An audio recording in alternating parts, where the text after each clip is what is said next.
ಹರೇ ಶ್ರೀನಿವಾಸ. ಎಲ್ಲರಿಗೂ ನಮಸ್ಕಾರ. ನಾನು ನಿಮ್ಮ ಪದ್ಮ ಎಸ್ ಆಚಾರ್ಯ.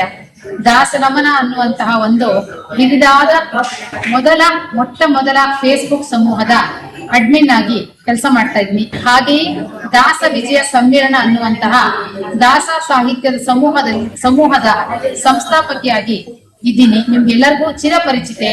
ಹಾಗಾಗಿ ನಾವು ಇಂದು ನಮ್ಮ ಪೂರ್ತಿ ಸಮೂಹವನ್ನು ಕರ್ಕೊಂಡು ಬಂದು ದಾಸನಮನ ತಂಡದಿಂದ ಸಂಕೀರ್ತನ ಎಂಬಂತಹ ಅಭೂತಪೂರ್ವ ಆಧ್ಯಾತ್ಮಿಕ ದೈವಿಕ ದಾಸ ಸಾಹಿತ್ಯದ ಚಲನಚಿತ್ರವನ್ನ ನೋಡ್ಲಿಕ್ಕೆ ಬಂದಿದ್ದೇವೆ.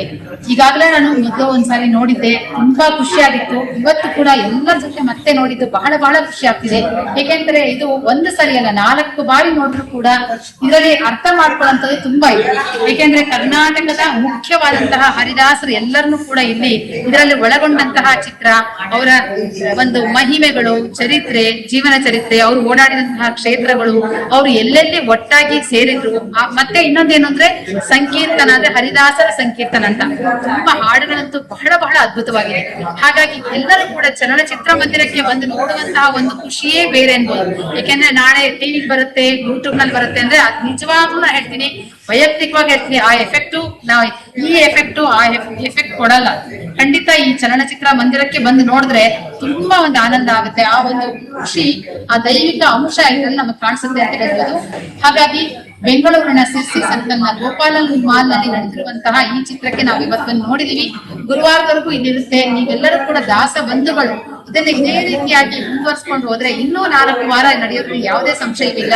ಖಂಡಿತವಾಗ್ಲೂ 50 ದಿನ 100 ದಿನ ಈ ಚಿತ್ರ ಯಶಸ್ವಿಯಾಗಿ ಓಡ್ಬೇಕು ಅಂತ ನಾವು ನಿಮ್ಮೆಲ್ಲರೂ ಕೂಡ ಕಳಕಳಿಯ ಪ್ರಾರ್ಥನೆಯನ್ನ ಮಾಡ್ಕೊಳ್ತಾ ಇದ್ದೀವಿ. ಹರೇ ಶ್ರೀನಿವಾಸ, ಹರಿ ಸರ್ವೋತ್ತಮ, ಆಯುಜಿತೋತ್ತಮ. ಬಹಳ ಧನ್ಯವಾದಗಳು. ಎಲ್ಲರೂ ಕೂಡ ಬಂದು ಚಲನಚಿತ್ರವನ್ನ ವೀಕ್ಷಿಸಿ ಪ್ರೋತ್ಸಾಹಿಸಿ ಅಂತೇಳಿ ಈ ಮೂಲಕ ನಿಮ್ಮೆಲ್ಲರೂ ಕಳಕಳಿಯ ಪ್ರಾರ್ಥನೆಯನ್ನ ಮಾಡ್ಕೊಳ್ಳೋಣ. ಅಧಿಕ ಮಾಸ ಅಂತ ಹೇಳಿ ಎಲ್ರೂ ಮನೆಯಲ್ಲೇ ಇದ್ದೀರಾ ಗೊತ್ತು. ಎಲ್ಲಾ ನಿಮ್ ಫ್ರೆಂಡ್ಸ್ ಮನೆ, ಮಠ, ದೇವಸ್ಥಾನ ಅಂತ ಹೇಳಿ 33 ಹಾಡು ಹಾಡ್ತಾ ಇದ್ದೀರಾ. ಖಂಡಿತವಾಗ್ಲೂ ಹೌದು. ಆದ್ರೆ ಅಧಿಕದಲ್ಲಿ ಅಧಿಕ ಪುಣ್ಯ. ಇಂತಹ ಒಂದು ದಾಸಶ್ರೇಷ್ಠರ ಚಲನಚಿತ್ರವನ್ನು ನೋಡುವುದು ಮತ್ತು ನಿಮಗೆ ಗೊತ್ತಿರುವಂತಹ ನಿಮ್ಮ ಸ್ನೇಹಿತ ವಲಯದಲ್ಲಿ ನೀವು ಅದನ್ನು ತೋರಿಸುವುದು ಕೂಡ ಅಂತ ಹೇಳಕ್ಕೆ ನಾನು ಇಷ್ಟಪಡ್ತೀನಿ. ಯಾಕೆಂದ್ರೆ ದಾಸ ಸಾಹಿತ್ಯದ ಸೇವೆ, ದೇವರ ಸೇವೆ ಅಂತಂದ್ರೆ ಒಂದೇ ರೀತಿಯಲ್ಲಿ ಮನೆಯಲ್ಲಿ ಕೂತ್ಕೊಂಡು ಹಾಡ್ಬೇಕು, ಪೂಜೆ ಮಾಡ್ಬೇಕು, ದಾನ ಕೊಡ್ಬೇಕು, ಹೌದು. ಅದರ ಜೊತೆಯಲ್ಲಿ ಇದನ್ನು ಕೂಡ, ಯಾಕೆಂದ್ರೆ ನಾವು ಇವಾಗ ಏನ್ ಹೇಳ್ತೀವಿ ಅಂತಂದ್ರೆ ಈಗಿನ ಕಾಲಕ್ಕೆ ಸರಿಯಾಗಿ ನಾವು ಮಕ್ಕಳಿಗೂ ಕೂಡ ಸ್ಮಾರ್ಟ್ ಕ್ಲಾಸಸ್ ಅಂತ ಮಾಡ್ತಾರೆ.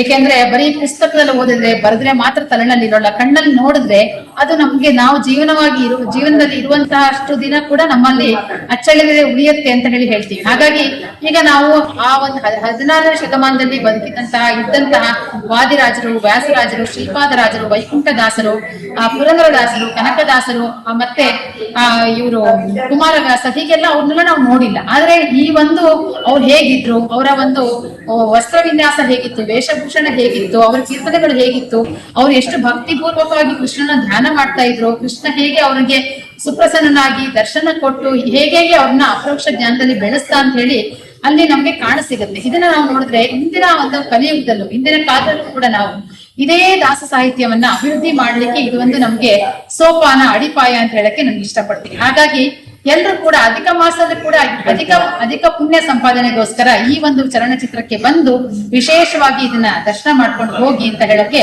ನಾನು ತುಂಬಾ ಇಷ್ಟಪಡ್ತೀನಿ. ಹರೇ ಶ್ರೀನಿವಾಸ.